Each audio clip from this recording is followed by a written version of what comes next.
ఎప్పుడు బిర్యానీలేనా?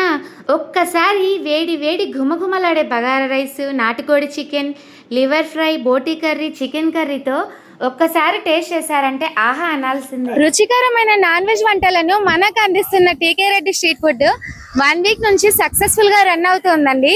క్రౌడ్ అయితే ఏమాత్రం తగ్గట్లేదు. మార్నింగ్ 10 నుండి ఆఫ్టర్నూన్ 3 వరకు bagara rice, non veg curries అవైలబుల్లో ఉంటాయి. బ్రదర్ టేస్ట్ ఎలా? బాగుంది. ఫస్ట్ టైం వచ్చా కానీ బాగానే ఇంట్లో చేసినట్టు ఉందమ్మా. బాగుంది. టేస్ట్ బాగుందమ్మా. టేస్ట్ బాగుందమ్మా. కర్రీస్ అన్ని ఇంట్లో చేసుకుంటూ చేస్తున్నాము. చికెన్, నాటుకోడి, బోటీ, లివరు. ఎవరైనా ఇంకా రాని వాళ్ళంటే వచ్చి టేస్ట్ చేయండి. మా స్ట్రీట్ ఫుడ్ ను ఆదరించండి. ఇన్ని రోజులు మమ్మల్ని ఆదరించినందుకు, మా ఫుడ్ టేస్ట్ చూసి చాలా ఆనందంగా తిని వెళ్తున్నారు. వచ్చిన ప్రతి ఒక్క కస్టమర్లకి ధన్యవాదాలు, పేరు పేరున ధన్యవాదాలు. లొకేషన్ చెప్పే ముందు వీడియోని అయితే షేర్ చేయండి ఫ్రెండ్స్. ప్రొద్దుటూరు మైదుకూరు రోడ్లోని నరసింహ హీరో షోరూమ్ పక్కనే ఉంటుంది మన టీకే రెడ్డి స్ట్రీట్ ఫుడ్.